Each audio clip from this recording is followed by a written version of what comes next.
नमस्कार साथियों, future nursing officer के इस यूट्यूब चैनल में आप लोगों का स्वागत है। हम CHO 2025 के एग्ज़ाम के लिए सब्जेक्ट वाइज़ आपको तैयारी करवाएँगे। इसमें ज़ीरो लेवल से हम कोर्सेज़ को स्टार्ट करेंगे। जिन बच्चों ने आज तक अभी तक कुछ भी नहीं पढ़ा है, वो हमसे जुड़ के इस चैनल से जुड़ कर के अपनी तैयारी को बेहतरीन बना सकते हैं और आने वाली CHO एग्ज़ाम 2025 में अपना सिलेक्शन श्योर कर सकते हैं।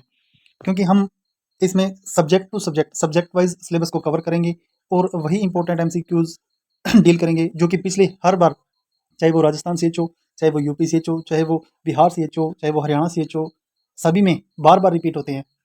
बेसिक्स क्वेश्चंस से हम स्टार्ट करेंगे और जल्दी से जल्दी सब्जेक्ट वाइज़ हम उन इम्पोर्टेंट क्वेश्चंस को ही डील करेंगे, जो कि आपको एक बेहतरीन तैयारी की तरफ लेके जाएँगे और आप अपना सिलेक्शन है वो श्योर कर सकते हैं। तो सबसे इम्पोर्टेंट सब्जेक्ट जो CHO के अंदर सबसे ज़्यादा जिसकी क्वेश्चंस आते हैं, जिसके क्वेश्चंस रिपीट होते हैं, सबसे ज़्यादा जो सब्जेक्ट इंपॉर्टेंस रखता है वो है कम्युनिटी हेल्थ नर्सिंग। तो हम कम्युनिटी हेल्थ नर्सिंग की बेसिक से स्टार्ट कर रहे हैं, जीरो लेवल से स्टार्ट कर रहे हैं। जिन बच्चों ने आज तक कुछ भी नहीं पढ़ा है, जो फ्रेशर हैं, जो न्यू है, जो CHO की तैयारी शुरू ही कर रहे हैं और एक बेहतरीन तैयारी की तरफ जाना चाहते हैं, उनके लिए सब्जेक्ट वाइज हमने इंपॉर्टेंस MCQs की कुछ क्लासें तैयार की हैं। तो स्टार्ट करते हैं इंपॉर्टेंट MCQ, जो कि आपको NHM लेवल के, CHO लेवल के जो भी एग्जाम है उनमें आपको देखने को मिलेंगे। तो फर्स्ट क्वेश्चन हमारा है कि the vaccination was first performed by, टीकाकरण। टीकाकरण जो शब्द है या टीकाकरण है, सबसे पहले किसने परफॉर्म किया था? तो आपको ऑप्शन है, आप साथ साथ में आप साथियों कमेंट करते रहें। जिन जिन को आंसर पता है वो आप कमेंट कर सकते हैं, और अगर कोई ऑब्जेक्शन है, आप लोगों का कुछ भी, आपने कुछ पूछना है, वो भी आप कमेंट करके पूछ सकते हैं, आपको आपका आंसर मिल जाएगा। तो फर्स्ट ऑप्शन है इसका John Salk, Edward, second option है एडवर्ड जेनर, थर्ड ऑप्शन है लुइस पास्चर, फोर्थ है अलेक्जेंडर फ्लेमिंग। तो साथियों, जिन लोगों को इसका पता है वो अपना आंसर कमेंट करें। तो इस क्वेश्चन का आंसर होगा एडवर्ड जेनर, और इन्होंने स्मॉल पॉक्स, सबसे पहले जो वैक्सीनेशन किया था वो स्मॉल पॉक्स का किया था। सेकंड क्वेश्चन है, global immunisation programme started into, global immunisation जो प्रोग्राम है वो कब स्टार्ट हुआ था? वैश्विक टीकाकरण कार्यक्रम कब शुरू हुआ? साथियों, हम हिंदी और इंग्लिश दोनों के अंदर ही सिलेबस को कवर करने की कोशिश करेंगे, क्योंकि जो बच्चे फ्रेशर हैं, जो GNM स्टूडेंट्स हैं, उन सभी के लिए थोड़ी आसानी हो। तो ग्लोबल इम्यूनेशन प्रोग्राम कब स्टार्ट किया गया था? तो फर्स्ट ऑप्शन आपका 1870, सेकंड ऑप्शन है 1974, थर्ड ऑप्शन है 1976 और फोर्थ ऑप्शन है 1985। तो साथियों, इसका सही आंसर होगा 1974। 1974 के अंदर ये प्रोग्राम लॉन्च किया गया था। और साथियों, आपको बता दें कि 1985, 1985 के अंदर इसको रीनेम किया गया था यूनिसेफ के द्वारा, और इसको यूनिवर्सल चाइल्ड इम्यूनाइजेशन प्रोग्राम नाम दिया गया था। थर्ड क्वेश्चन है, communicable disease eradicate from India, Bharat से जो संक्रामक रोग है जिसका पूर्णतः उन्मूलन हो चुका है, उसका क्या नाम है? तो फर्स्ट ऑप्शन है स्मॉल पॉक्स, सेकंड है रूबेला, थर्ड है चिकन पॉक्स और फोर्थ है रेबीज। तो साथियों, जिसको आंसर पता है वो कमेंट करें। तो इस क्वेश्चन का सही आंसर होगा स्मॉल पॉक्स। फोर्थ क्वेश्चन है, all of the following are killed vaccine, vaccine से रिलेटेड क्वेश्चन है जो कि हर बार CHO में बार बार पूछे जाते हैं। तो इस क्वेश्चन का सही आंसर आप कमेंट करें। निम्नलिखित में से, निम्नलिखित को छोड़कर सभी मृत टीके हैं। लाइव और किल्ड दो तरह की वैक्सीन होती है, उसमें से अपने को लाइव वैक्सीन का बताना है। एक्सेप्ट के क्वेश्चन आपको हर CHO के एग्जाम में मिलेंगे। कुछ बच्चे क्या होते हैं, इस वर्ड को छोड़ देते हैं, इस वर्ड को भूल जाते हैं। All of the following are killed vaccine, तो उनका फोकस ओनली किल्ड वैक्सीन पे होता है। एक्सेप्ट पे वो ध्यान नहीं देते। तो एक्सेप्ट का अर्थ होता है के बिना, इनके बिना, इनको छोड़ करके जो आंसर आता है वो। BCG आपका ऑप्शन है फर्स्ट BCG, सेकंड है कोलेरा, थर्ड है टिटनेस, फोर्थ है पर्टूसिस। तो इसका आपका सही आंसर होगा दोस्तों BCG। फिफ्थ क्वेश्चन आपका है, diluent used for BCG, BCG vaccine के लिए जो डाइल्यूएंट यूज किया जाता है वो कौन सा है? डिस्टिल वाटर, सेकंड है नॉर्मल सलाइन, थर्ड है डेक्सट्रोज सॉल्यूशन और फोर्थ है रिंगर लैक्टोज। तो साथियों, आप अपना आंसर कमेंट करें। इसका सही आंसर होगा नॉर्मल सलाइन। साथियों, आप चीज़ का ध्यान रखें, BCG के लिए सिर्फ नॉर्मल सलाइन ही डायलेशन के रूप में यूज की जाती है।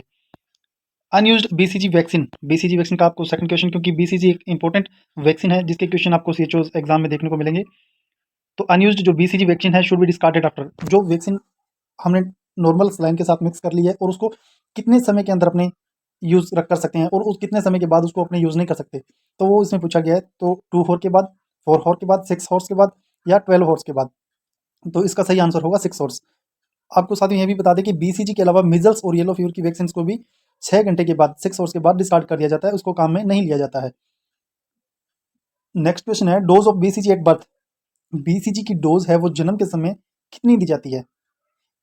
ये बिल्कुल ही इजी बेसिक क्वेश्चन है, जीरो लेवल से हमने स्टार्ट कर रहे हैं ताकि जो बच्चे बिल्कुल ही आज तक जिन्होंने कुछ भी स्टडी नहीं की है और अपनी तैयारी जीरो लेवल से स्टार्ट कर रहे हैं उनके लिए ये क्वेश्चन है, ताकि वो अपनी तैयारी को मजबूत बना सकें। Dose of the BCG at birth. BCG की डोज जन्म के समय क्या दी जाती है? 0.1 ml, 0.05 ml, 1 ml और 5 ml। तो साथियों इसका सही आंसर होगा सेकंड 0.05 ml। नेक्स्ट क्वेश्चन है pulse polio is a. Pulse polio क्या है? पल्स पोलियो क्या है? 2 बूंद जिंदगी की इसका बच्चों में दवाई पिलाई जाती है, 1 से 5 साल तक के बच्चों में स्कूलों के अंदर दवाई पिलाई जाती है। तो ये क्या चीज़ है? ये एक प्रोग्राम है, सेकंड ये कैंपेनियन है, थर्ड ये इंस्टीट्यूट है एक, फोर्थ ये एक ऑर्गेनाइजेशन है। तो इसका सही आंसर है दोस्तों कैंपेनियन, अभियान। ये एक अभियान है, पल्स पोलियो इज ए अभियान, ये एक अभियान है। नेक्स्ट क्वेश्चन है the minimum number of dose of tetanus toxoid given to a pregnant woman is. Pregnancy के दौरान जब एक लेडीज प्रेगनेंसी होती है तो 9 मंथ के अंदर उसको टिटनेस की कितनी डोज लग जानी चाहिए? ये बहुत ही इंपॉर्टेंट क्वेश्चन है, कई बार ये पिछले एनएचएम के एग्जामों में, सीएचओ के एग्जाम में भी ये प्रश्न पूछा गया है। इसका सही आंसर है दोस्तों 2, 2 डोज। 2 डोज टिटनेस की इसमें लगानी होती है। क्वेश्चन नंबर 10 सेकंड अपना नेक्स्ट क्वेश्चन है first dose of vitamin A is given along with.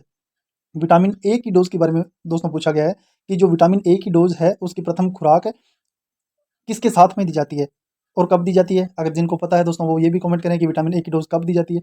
तो ये 9 मंथ पे दी जाती है और मीजल्स की वैक्सीन के साथ में दी जाती है और ये यूनिट्स में दी जाती है, 1 लाख 2 लाख ऐसे यूनिट्स में दी जाती है और इसकी कितनी कितनी डोज लगती है वो धीरे धीरे हम आगे पढ़ेंगे। नेक्स्ट क्वेश्चन अपना question number 11 diluent used to measles should store. अगर खसरे की मीजल्स की जो दवा है उसको हमने फ्रीज के अंदर कहाँ पे रखना होता है, कितने टेम्परेचर में रखना होता है? खसरे में प्रयुक्त पतला पदार्थ संग्रहित किया जाना चाहिए, जो कहाँ पे संग्रहित, कितने टेम्परेचर पे संग्रहित किया जाना चाहिए जिसको हम यूज़ कर सकते हैं? तो फर्स्ट ऑप्शन है फ्रीजर के अंदर उसको रखा जाएगा, सेकंड उसका उसको 2 डिग्री से 8 डिग्री सेंटीग्रेड पे रखा जाएगा, थर्ड उसका होता है 20 डिग्री सेंटीग्रेड पे रखा जाएगा, फोर्थ ऑप्शन है एट रूम टेम्परेचर पे, नॉर्मल रूम टेम्परेचर पे रखना उसको चाहिए। तो इसका सही आंसर होगा दोस्तों 2 से 8 डिग्री सेंटीग्रेड पे। नेक्स्ट अपना क्वेश्चन है इम्यूनाइजेशन। इम्यूनाइजेशन के क्वेश्चन आपको हर सीएचओ एग्जाम में देखने मिलेंगे। ये एक बहुत ही इंपॉर्टेंट टॉपिक है जो कि जिसके अंदर से आपको 1 या 2 क्वेश्चन, 2 से भी ज़्यादा क्वेश्चन आपको सीएचओ लेवल के एग्जाम है उनमें देखने को मिलेगा और हम उम्मीद करते हैं कि आने वाले सीएचओ 2025 के एग्जाम में आपको ये क्वेश्चन हूबहू देखने को मिले। टीकाकरण के रूप में प्रयोग किया जाता है, टीकाकरण का के रूप में किस रूप में प्रयोग किया जाता है? इसको किस लेवल, प्रिवेंशन के किस लेवल के रूप में अपने इम्यूनेशन को यूज़ किया जाता है? ये क्वेश्चन पूछा गया है। तो ऑप्शन फर्स्ट है इसका प्राइमरी प्रिवेंशन, सेकंड है सेकेंडरी, थर्ड है टर्सरी प्रिवेंशन और फोर्थ है डिसेबिलिटी लिमिटेशन। तो इम्यूनेशन अपने प्राइमरी प्रिवेंशन के अंदर इसको यूज़ किया जाता है और प्राइमरी प्रिवेंशन के अंदर इम्यूनेशन को अपने यूज़ किया जाता है। नेक्स्ट क्वेश्चन अपना सेकेंडरी लेवल का जो प्रिवेंशन है उसके अंदर अपने क्या चीज़ शामिल होती है? रोग की रोकथाम के माध्यमिक स्तर सेकेंडरी लेवल में अपने क्या चीज़ करनी होती है उसके बारे में पूछा गया। तो सेकेंडरी लेवल के अंदर ऑप्शन ए है रिहेबिलिटेशन एंड डिसेबिलिटी लिमिटेशन, ये कौन से लेवल का होता है? सेकंड है स्पेसिफिक प्रोटेक्शन एंड स्क्रीनिंग, ये कौन से लेवल में होता है? थर्ड है अर्ली डायग्नोसिस एंड ट्रीटमेंट, कौन से में होता है? फोर्थ है स्क्रीनिंग एंड इम्यूनेशन। तो सेकंड के अंदर होता है अपना सही आंसर इसका क्या होगा? सही आंसर होगा fourth number, sorry 3 number early diagnosis and treatment. इसके अंदर अपने को अर्ली डायग्नोसिस करना होता है और ट्रीटमेंट करना होता है। तो ये अपना सेकेंडरी लेवल ऑफ प्रिवेंशन के अंदर यूज किया जाता है। नेक्स्ट अपना क्वेश्चन है how many elements are there in communication. संचार में कितने तत्व होते हैं? तो दोस्तों कम्युनिकेशन एक प्रोसेस है जिसके अंदर अपने 5 एलिमेंट होते हैं, जिसके अंदर अपने 5 एलिमेंट होते हैं जो क्या है? सेंडर, मैसेज, चैनल, रिसीवर और फीडबैक। सेंडर जो मैसेज को सेंड करता है, मैसेज जो अपना मैसेज होता है वो चैनल जहाँ पे जाकर के मैसेज मिलता है, रिसीवर उसको रिसीव करता है और फीडबैक अपने को जो रिस्पॉन्स आता है। अच्छा इन हॉस्पिटल के वेस्ट मैनेजमेंट एक बहुत ही बढ़िया टॉपिक है और जिसके अंदर से आपको आने वाले एग्जाम में, सीएचओ के एग्जाम में आपको 1 से 2 क्वेश्चन मिलेंगे ही मिलेंगे।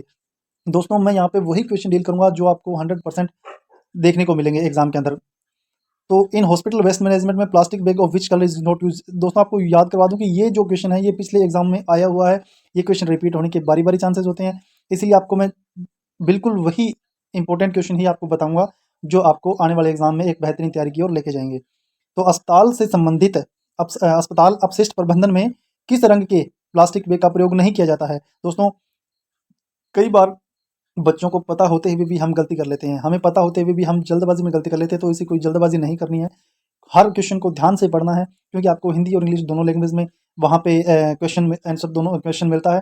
तो कोई भी गलती न करके धीरे-धीरे ढंग से ऑप्शन को पढ़ करके समझ करके आपको आंसर देना है।